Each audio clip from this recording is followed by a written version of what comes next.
আবু জেহেলের কাছে আসলেন এক ভিক্ষু। ভিক্ষু কাশিয়া দাঁড়ায়া বলে, আবু জেহেল রে, তুমি নবীজির চাচা, তুমি মহল্লার বড় নেতা, তোমার টাকা পয়সা ধন সম্পদের অভাব নাই, আমি তোমার কাছে আইছি রে, আমারে কিছু সাহায্য দাও, আমারে কিছু খাবার দাও বা সাহায্য দাও। আবু জেহেল চিন্তা করে, মুহাম্মাদের কেমনে সাইজ করা যায়, মুহাম্মাদকে কেমনে বেইজ্জতি করা যায়। আবু জেহেল ফকিরকে ডাক দিয়া বলে, ফকির, তুমি আমার কাছে ভিক্ষা চাও, হয়তো আমি ভিক্ষা দিলে একদিন ভালো খাইবা, যদি সাহায্য দিই 2-4 দিন চলবে, তার চাইতে একটা কাজ করো। সেই কাজটা হলো, তোমাকে একটা লোকের কাছে দেখায় দিতেছি, যে লোকটার কাছে গেলে তুমি আর জীবনে কোনোদিন ভিক্ষা করা লাগবে না। এই লোকটা যদি তোমার সাহায্য দেয়, যদি ভিক্ষা দেয়, জীবনে আর কোনোদিন ভিক্ষা চাওয়া লাগবে না, কারণ তুমি বাচ্চার বাচ্চা, ধনীর ধনী হয়ে যাবা। এই লোকটার সন্ধান তোমার বলে দিব কি নেই।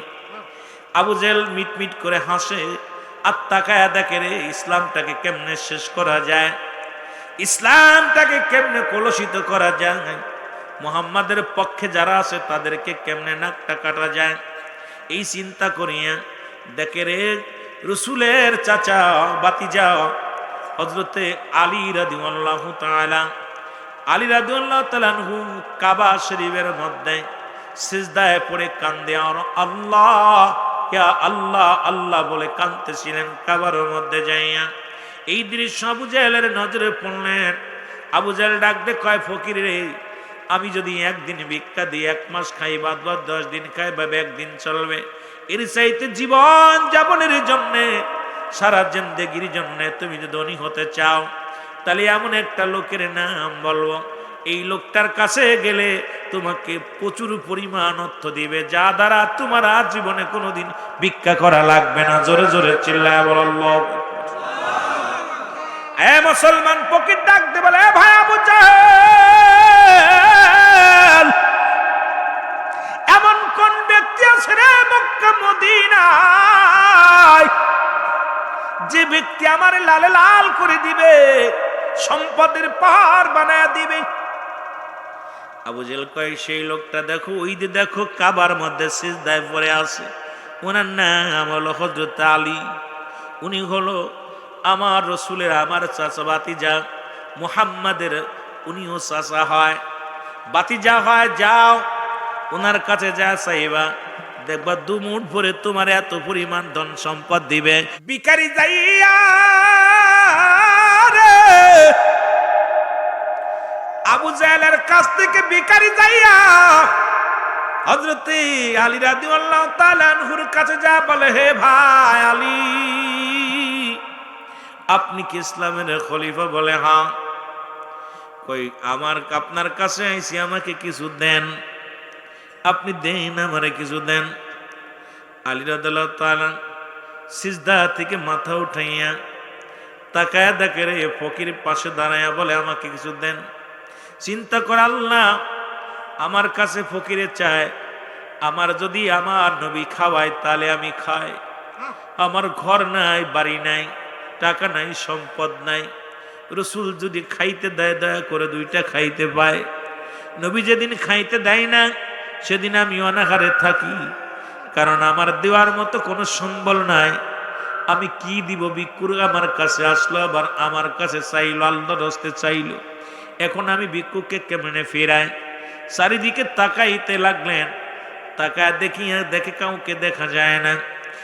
এবার ভিক্ষুককে জিগায় হযরত আলী রাদিয়াল্লাহু তাআলা ডাক দে বলে, ভাই আমি আপনার কাছে জিগাই, আপনি যে আমি সিজদাগত আছে আল্লাহর দরবারে আছি কাবার মধ্যে, আমাকে দেখলেন কেমন করে আর আমার কাছে কেন চান?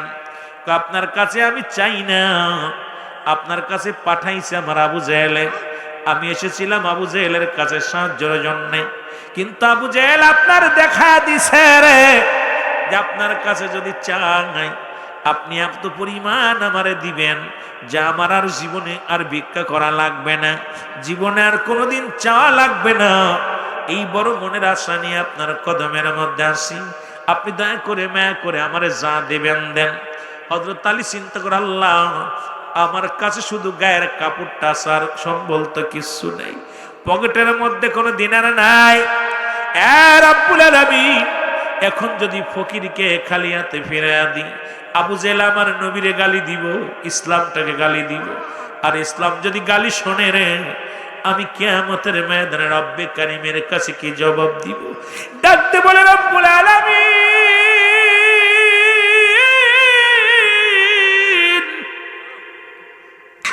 আমার ভরসা কেবল তুমি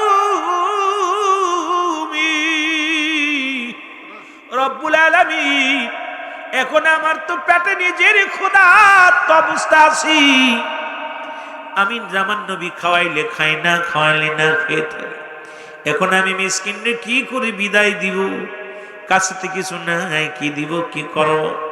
চোখের পানিগুলো টাচ করে জমিনের মধ্যে ছেড়ে দিয়ে এর হযরত আলী যখন এই মাটির মধ্যে ফুটিয়া কয়, ফকির তোমার বান্ডু দাও, তোমার রুমালখানা দাও। এই রুমালখানা ফকির যখন দিল, দিনের পর মাটিখানা দিয়ে কয়, ফকির এইটা নিয়ে চলে যাওয়া, খবরদার পথের মধ্যে খুলবা না। তবে যদি আবু জেহেলের সঙ্গে দেখা হয়, আবু জেহেল যদি খুলতে বলে খুইলা দিবা, আর কাউকে দেখাইবা না। আরো জোরে বলেন মারহাবা। এরে ফকির মনের আনন্দে এক মুষ্টি মাটি পাইয়া ফকির চিন্তা করে, আবু জেহেল যেহেতু বলছে অনেক ধন সম্পদের মালিক বানা দিব, আর অনেকগুলো দিছে, হইতেও পারে কাউকে দেখাবো না। আবু জেহেল আড়ালে তাকায় আসে, কি অবস্থা দেখতেছে। এবার ফকির মনের আনন্দে গান গাইতে গাইতে যায়, ডাকতে বলে, ফকির দাঁড়াও। ফকির দাঁড়ায় গেছে।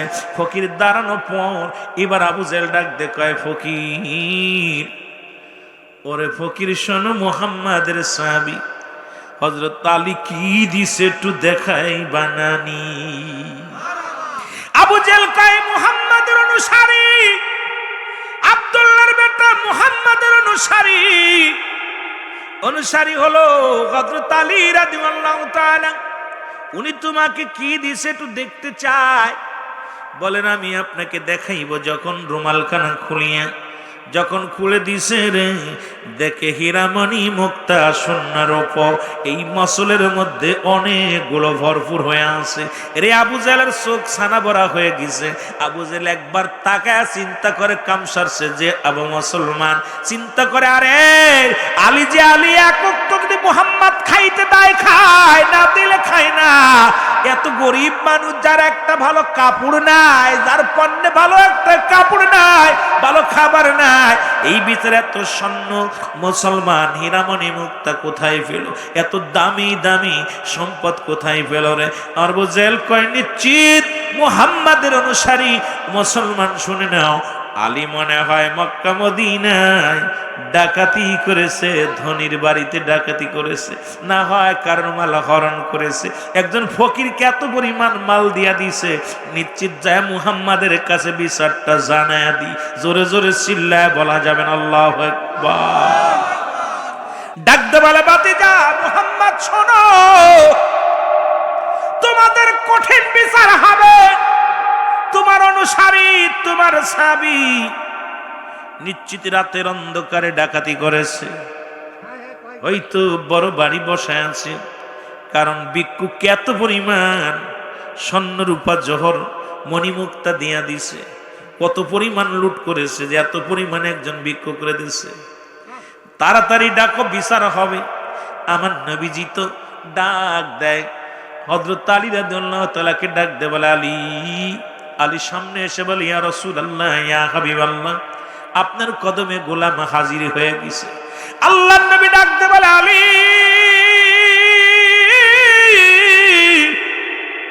সত্য করে বলো, এই মণিমুক্তা পাথর স্বর্ণ রূপা জহর তুমি কোথায় পাইলা?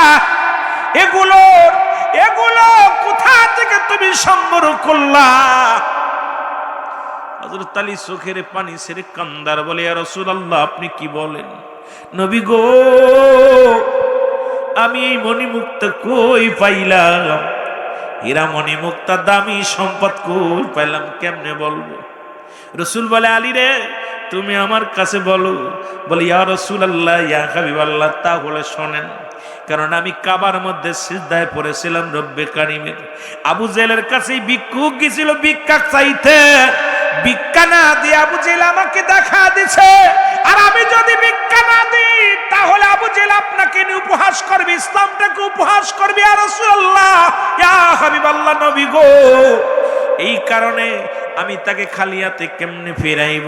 এসে আমাকে সালাম দিয়ে বলো, আলী, তুমি আমারে কিছু উপহার দাও, কিছু সম্পদ দাও, কিছু ভিক্ষা দাও। এই কথা যখন বলেছিল, দেওয়ার মতো আমার কাছে কিচ্ছু ছিল না। ইয়া রাসূলুল্লাহ, ইয়া হাবিবাল্লাহ, আমার কাছে কোনো সম্পদ ছিল না, আমার কাছে দেওয়ার মতো কিচ্ছু ছিল না। ইয়া রাসূলুল্লাহ, একমাত্র দেওয়ার সম্পদ ছিল আমার নবীর দুরূদ শরীফ, আমার নবীর ভালোবাসা। আমি গোলাম, আল্লাহর গোলাম, আমি আমার নবীর প্রেমিক। আমার সম্পদ আমার আল্লাহ, আমার সম্পদ আমার নবী, আমার ইজ্জত আমার আল্লাহ, আমার ইজ্জত আমার হাবিব, ইজ্জত আমার হাবিব। এইটা যখন আমি চিন্তা করলাম, তখন আমার মনের ভিতরে আসলো, হযরত আলী রাদিয়াল্লাহু তাআলা ডাকতে পারে, হুজুর, এই পৃথিবীর মধ্যে নাই আমার কোনো সম্পদ, নাই আমার কোনো ধন সম্পদ। নবী গো, আপনার ভালোবাসার প্রেমের মালা ছিল আমার গলায়। আপনার নামে একবার দুরূদ শরীফ পড়িয়া আপনার প্রেমের মালা গলায় নিয়ে মাটিখানে হাতের মধ্যে নিয়ে ভিক্ষুককে দিয়ে দিছিলাম। ইয়া রাসূলুল্লাহ, ইয়া হাবিবাল্লাহ, কসম আল্লাহর, এই মাটি মুবারক ছাড়া এর ভিতরে কোনো জহর ছিল না, এর ভিতরে কোনো মণিমুক্তা ছিল না, এর ভিতরে কোনো স্বর্ণরূপা ছিল না। ইয়া রাসূলুল্লাহ, ইয়া হাবিবাল্লাহ, শুধুই মাটি ছিল। এই মাটি মুবারক আমার নবীর দুরূদ পড়িয়া, আমার নবীর ভালোবাসার ইজ্জতের কসম দিয়া বলতেছি, নবী গো, আপনার প্রেমের মালা নিয়ে এই দুরূদ শরীফ পড়িয়া আমি মাটি দিয়েছিলাম হাতের মধ্যে। জিবরিল আমিন বলে, ইয়া রাসূলুল্লাহ, ইয়া হাবিবাল্লাহ, আপনার আলী সত্য বলেছে গো নবী, আপনার আলী আপনাকে এত ভালোবাসে, ইসলামটাকে এত ভালোবাসে। আইসা ইসলা আবু জেল, ইয়া রাসূলুল্লাহ, ইয়া হাবিবাল্লাহ, আল্লাহর নবী গো, আপনার আলীকে অপমানিত করতে, ইসলামটাকে কলুষিত করতে, ইয়া রাসূলুল্লাহ, ইয়া হাবিবাল্লাহ, আপনার প্রেমের মালা গলায় নিয়া হযরত আলী যখন আপনার উপরে দুরূদ শরীফ পড়িয়া মাটির মধ্যে ফু মারিয়া দিছে, ওই মাটিটারে আল্লাহ রব্বুল আলামিন পৃথিবীর সবচাইতে দামি সম্পদ বানায়া দিছে। জোরে জোরে চিল্লা বলা যাবে না আমার হাওয়া? এ যুবক, আজকে সেই দুরূদ শরীফ আমার বিশ্ব জাকির মঞ্জিলে একবার নয়, দুবার নয়, আমার জাকের ভাইয়েরা, আমার বন্ধুরা, হুজুর বলছে, বাবা, এই 700-র উপর ওই 500 বার দুরূদ শরীফ পড়িয়া, খতম শরীফ পড়িয়া, ওজিফাগুলো করে যদি কোনো জাকের ভাই ঘুমিয়ে যায়, মরণের আগে একদিন হলেও মদিনাওয়ালার দিদার হয়ে যাবে, মদিনাওয়ালার দিদার স্বপ্নের মধ্যে হয়ে যাবে। সুতরাং ও যুবক, আমি আপনাদেরকে বলে যাই, পৃথিবীর মধ্যে এমন কোন সাধক নাই, এমন কোন পীর নাই যিনি নবীকে এত ভালোবাসেন, নবীর প্রেমের মালা গলায় নিছে। কারণ আমার পীর কেবলা যেন মাঝে মাঝেই বলতেন, নবী প্রেম সদা পান কর সবে মনবে দন যত নাজু। নবীর নাম যত লওয়া যায় ততই মজা লাগে, নবীর নামে দুরূদ যত পড়ি ততই যে ভালো লাগে। সুতরাং এই পৃথিবীর মধ্যে, ও যুবক, শুনে নাও, শুনে নাও, আমি আপনাদেরকে বলে যাই, এই ইসলামটার মধ্যে বর্তমান জামানার মধ্যে মহাকামেল খাজা ওয়াসিদ আল্লামা বিশ্বলি ফরিদপুরি এই জন্য দয়াল নবীর প্রেম ভালোবাসা বিনা সুতার মালা গলায় দিয়ে আপনাকে আমাকে সেই নবীর প্রেম শিক্ষা দিছে, মৃত্যুর আগ পর্যন্ত যেন মদিনাওয়ালার প্রেম না ভুলে যায়। জোরে বলেন ঠিক কিনা? আমার ভাইরা, আমার বন্ধুরা, আমার এই জন্য এই যুগের মধ্যে হুজুরকে কত অবহেলা, কত লাঞ্ছনা, কত দুঃখ দিছে। হুজুর কোনদিন কাউকে গালি দেন নাই, ঠিক একই কায়দায়। আপনারা জানেন, আর ছোট্টবেলা পড়েছেন, রাসূল পাক সাল্লাল্লাহু আলাইহি ওয়াসাল্লামের যাতায়াতের পথে দুষ্ট বুড়ির কাটা আমার কিবলা জানা সফর জীবন ভরে শুধু বাধা পাইলেন, আঘাত পাইলেন, কোনোদিন কারোর জন্য বরদোয়া করেন নাই। কত উলামা একরাম বায়াস করতে আসলেন এই ফরিদপুরের জমিনটাকে উড়াইয়া দিবে, হুজুর পাকড়ি এখান থেকে ঘাট ধরে বাইর করে দিবে। হুজুর কোনোদিন কাউকে গালি দেন না, কাউকে বকা দেন নাই, কাউকে মন্দ বলেন নাই। আরো দোয়া করেছে পৃথিবীর মধ্যে যারা কেবলাজানকে গালি দিছে আমার পীর কেবলাজান তাদের জন্য মোনাজাত করে দোয়া করেছে, আল্লাহ অমুক ব্যক্তি অসুস্থতারে সুস্থতা দান করে দাও, অমুক ব্যক্তি ক্ষতির মধ্যে আল্লাহ তারে তুমি দয়া করো। কারণ এমন পীর, এমন বান্ধব, দয়াল নবীর গুণে গুণান্বিত পীর দুনিয়ায় আর হবে না, আর হবেও না, কিয়ামত পর্যন্ত আর আসবে কি জানি না।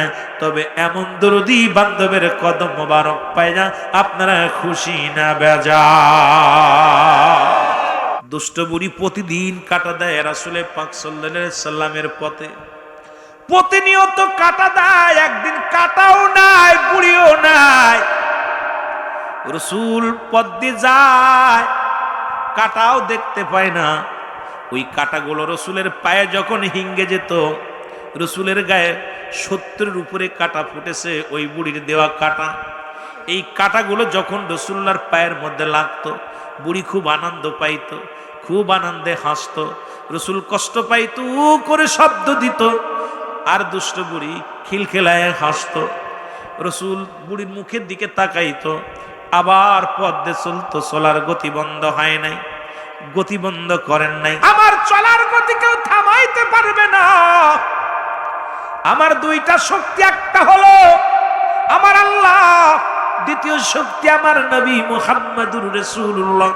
এই দুইটা শক্তি নিয়ে আমার পীরের হুকুম তালিম করতে এসেছি আট্টশির জমিনে। যতদিন বেঁচে আছি শেষ নিঃশ্বাস পর্যন্ত মদিনা আলার গান আমি গেয়েই যাব, আল্লাহর গুণগান আমি গেয়েই যাব। জোরে বলেন ঠিক কি না? এই দুষ্ট বুড়িকে না দেখে রাসূল গুটি গুটি পায়ে খবর নিলেন, ডাকতে বলে, ভাই প্রতীকেরা, সেই দুষ্ট বুড়ি প্রতিদিন যিনি কাটা দেয় সে কোথায়? তাকে তো আজকে দেখি না, পথের মধ্যে কাটাও নাই, বুড়িও নাই। লোকজনে বলে, হুজুর এই দুষ্ট বুড়ির কথা আর কি বলবো, আপনাকে কষ্ট দিয়ে মজা পায়, আপনাকে কষ্ট দিয়ে আনন্দ পায়। এই বুড়িটা আজকে অসুস্থ, কিছুদিন যাবত হলো অসুস্থ হয়ে আসে, বিছনায় পড়ে আছে, এই জন্য আপনার চলার পথে আজকে কাটা দিতে পারে নাই। আমার নবীজি গুটি গুটি পায়ে আগায় গেলেন। আমার নবীজি যা দেখে বুড়ি মা ঘরের মধ্যে বিছনায় পড়ে আছে। আমার নবীজি যা ডাক দেয়, বুড়ি মা। বুড়ি মা তো থরথর করে কাঁপে। বুড়ি মা চিন্তা করে, প্রতিদিন তো কাটা দিই, আমি এখন অসুস্থ, মনে হয় নবী আমারে ধরবে। আমার নবী কয়, বুড়ি মা, কয় বাবা রে আমি অসুস্থ। আমার নবীজি হাত উঠায় দোয়া করে, আল্লাহ এই বুড়ি মা সুস্থতাকে তুমি সুস্থতা দান করে দাও, রব্বুল আলামিন তুমি তার সুস্থতা দান করে দাও। আমার বুড়ি মা ডাক দেখ, আমার আল্লাহ যার পথে প্রতিনিয়ত কাটা দিতাম চলার গতি বন্ধ করার জন্য, তিনি আমার জন্য দোয়া করেছে, আমি আর জীবনেও কোনোদিন কাটা দিব না, আর আমি আজ থেকে আর অমুসলিম থাকবো না, আমি কালেমা পড়ে মুসলমান হয়ে যাব। লা ইলাহা ইল্লাল্লাহু সাল্লাল্লাহু আলাইহি ওয়াসাল্লাম। খোদার কসম করে বলে, এই দুষ্ট বুড়ির দায়িত্বটা আমার দেশে অসংখ্য উলামা ইকরাম নিয়েছিলেন। তারা ওয়াজ করতে চায়, সেই কায় আট্টশি যায় গরু, খায় গরু, নেই গরু। জোরে বলেন ঠিক কিনা? উলামা ইকরাম এই দায়িত্ব নিয়েছিলেন, দুষ্ট বুড়ির দায়িত্বটা। ওয়াজ যায় সেই আট্টশি, ওয়াজ যায় সেই আট্টশি, ঠিক কিনা? কথা কয় না? আই সেই আট্টশি বেদাত, আট্টশি হারাম, আট্টশি জিন, আট্টশি ভূত। এখন আমার হুজুর এমন একটা মহান পীর ছিলেন, এই কথাগুলো শুনিয়া আপনাদের মহল্লায় এইরকম মৌলবীরা আসিয়া যখন ওয়াজ করছে, এলাকার মানুষগুলো চিন্তা করে, দেখে আসি বাড়ির কাছে আট্টশি ফরিদপুরে, সেখানে নাকি জিন আছে, যেখানে নাকি ভূত আছে, যেখানে নাকি এ আছে ও আছে, দেখার জন্য গিয়েছে। যা দেখে রে, রাত যখন 3টা বেজে যায়, ডাক দে, আল্লাহ ইয়া রাহমান ইয়া এ মুসলমান, সঙ্গে সঙ্গে এই ডাকটা যে জাকিরের কানে গেছে রে, এই মানুষটা চিন্তা করে যে দরবারে আসিয়া রাত 3টা বাজলে মানুষ ঘুমায়, এই সময় মধুর ডাক কে দিল রে? এই ডাকে ঘুম ভেঙে গেছে, সঙ্গে সঙ্গে বায়াত গ্রহণ করে বাড়ি ফিরেছে। চাইছিল বাধা দিতে, কাটা দিয়ে বুড়ির কাটার মতো মুসলমান ওই বুড়ির যেমনি কাটা দিয়ে রসুলের প্রতিহত করার চেষ্টা করেছিল।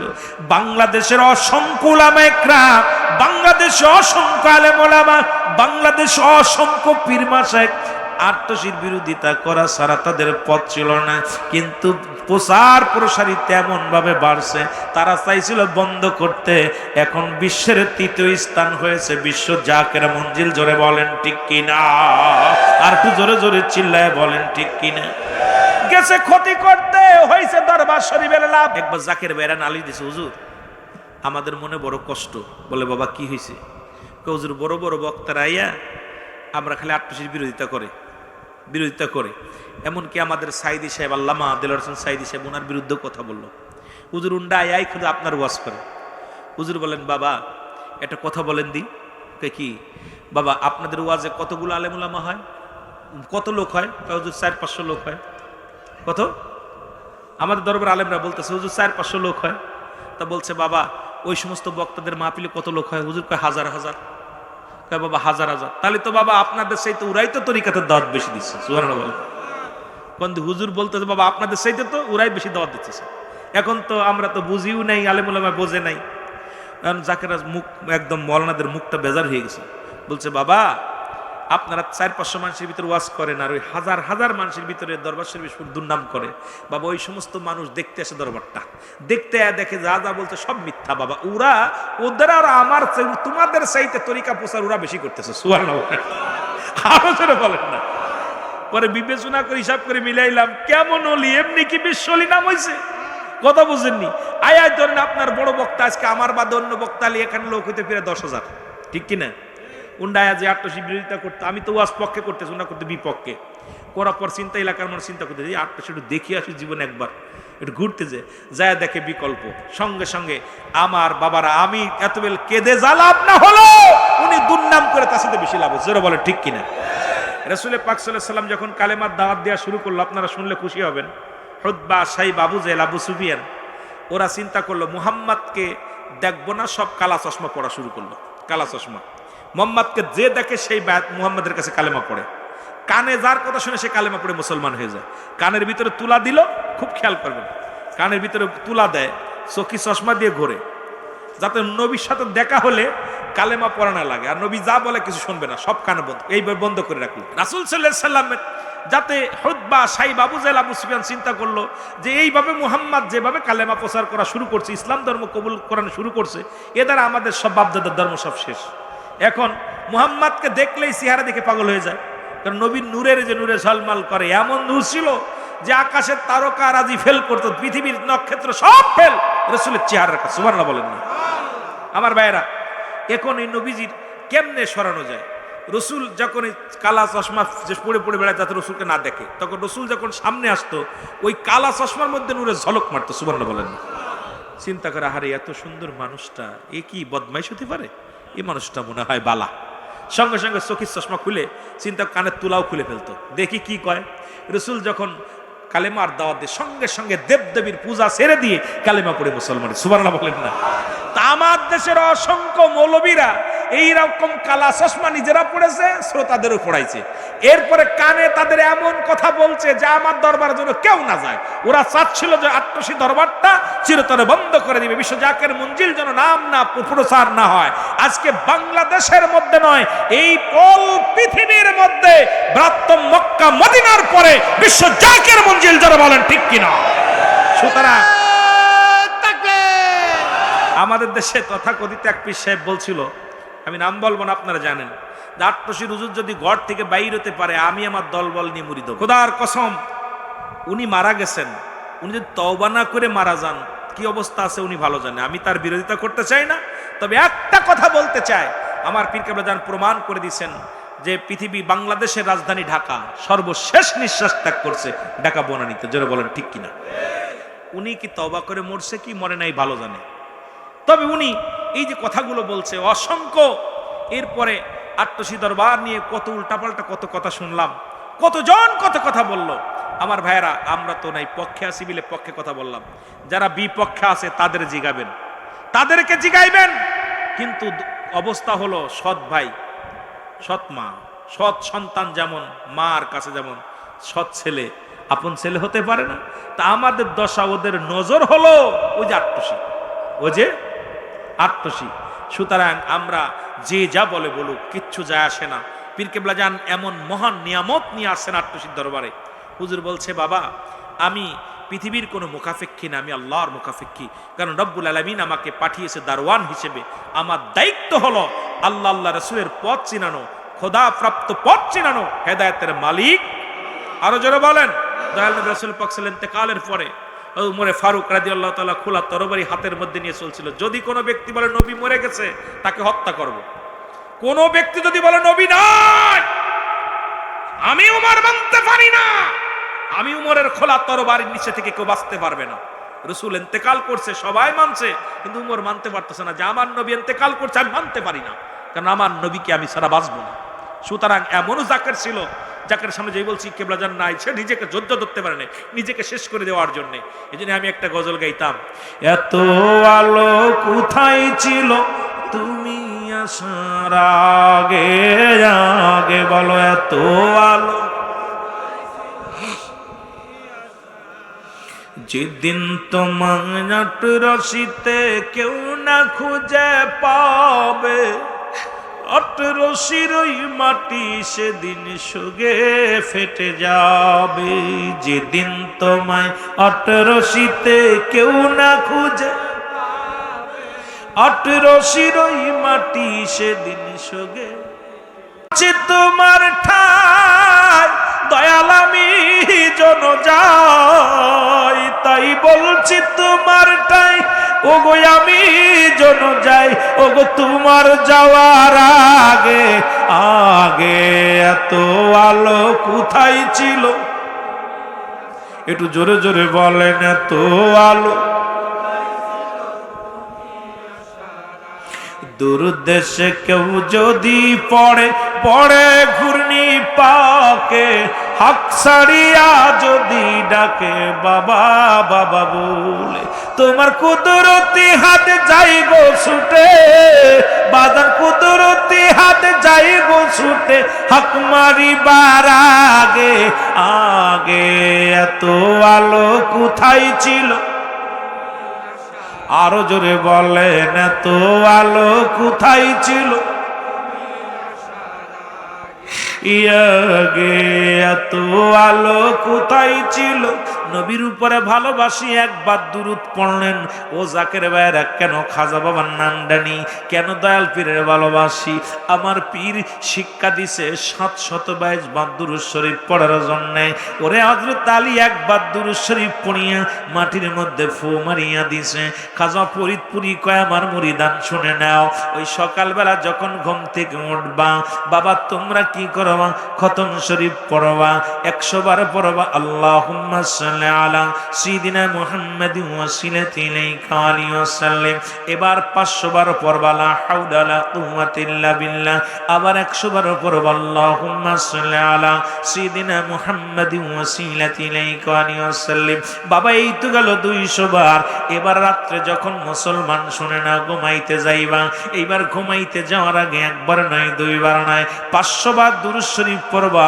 মদিনার উপরে তুমি বক্সায়া দিবা আল্লাহুম্মা সাল্লি আলা সাইয়্যিদিনা মুহাম্মাদিন ওয়াসিলাতি ইলাইকা আলাইহি ওয়াসাল্লাম। এই 2500 বার এইবার মুসলমান শুনে নাও। মাগরিবের সময় কয়বার? 11 বার দুরূদ শরীফ পড়বেন। বাবা দুরূদ শরীফ পড়ো 11 বার। ফজরের পরে দুরূদ শরীফ পড়ো 11 বার। এই 11 দুগুণী 22 বার। এই মুসলমান শুনে নাও, একজন সাধারণ জাকের যিনি আমার পীর কেবলা জানের মুরিদ 722 বার মদিনাওয়ালার উপরে দরুদ পড়ে, শেরে খোদা হযরত আলী একবার দুরূদ শরীফ পড়িয়া মাটির মধ্যে একটা ফু লাগায়া দিছে। এরে কেমন অলির প্রেমের ওয়াজ করি, কেমন নবীর ওয়াজ করি। আমি আগে বলছি শরীয়ত তরিকত হাকিকত মারফত দিয়ে আলোচনা করব, একটু দিলের কান্ডা লাগা শুনতে হবে। এমন অলির কাছে গেছো, এমন মহান পীরের কাছে গেছো, একবার নয় দুবার নয় 722 বার সর্বনিম্ন দুরূদ শরীফ পড়া হয়। সর্বনিম্ন আর কতবার যে নবীর উপরে দুরূদ ও সালাম পাঠ করা হয় এ কথা থাক, মুসলমান শুনে নাও। এই 722 বার কি দুরূদ শরীফ পাইছেন কি পান নাই? আরো জোরে হবে। তাহলে আমার পীর কেমন পীর বুঝতে হবে না। মদিনা ওয়ালার প্রেমের পীর, মদিনা ওয়ালার গোলাম, মদিনা ওয়ালার ইশকে দেওয়ানা হইয়া জীবনটারে কাটিয়ে দিলেন, আমাদেরকে সেই শিক্ষা দিলেন। আমার জাকের ভাইরা, আশিক ভাইরা, দিলের কান্ডা লাগা শোনো। আমিন বলি ইয়া রাসূলুল্লাহ, ইয়া হাবিবাল্লাহ, আপনার আলী সত্য বলেছে গো নবী, আপনার আলী আপনাকে এত ভালোবাসে, ইসলামটাকে এত ভালোবাসে।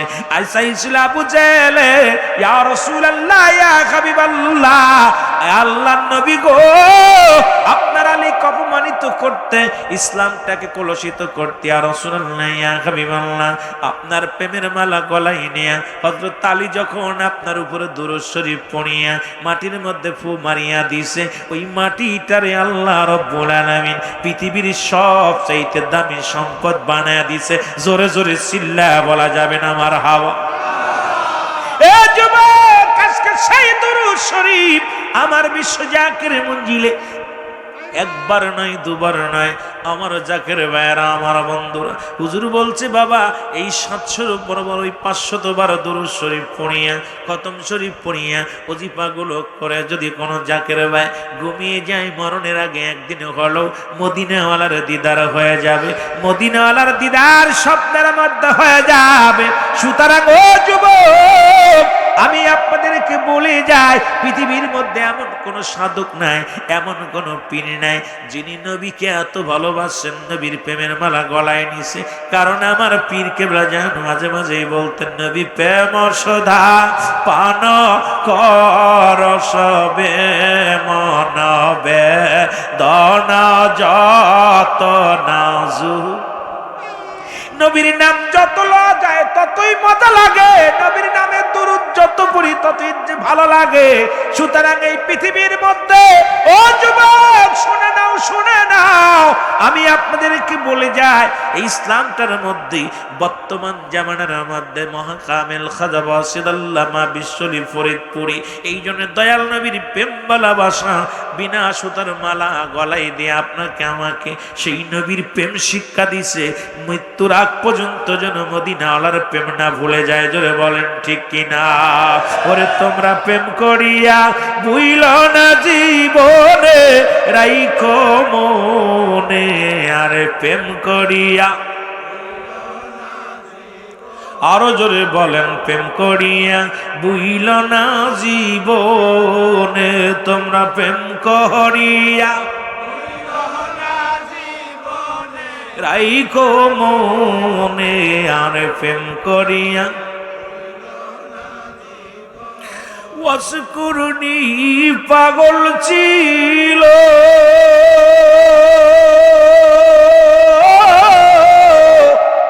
আরে 32 দাঁত ভাঙ্গি ইলো গো, আর নবীজিকে না দেখলো নয়নে, হায় হায়, নবীজিকে না দেখলো নয়নে, রাইখো মনে, আর প্রেম করিয়া,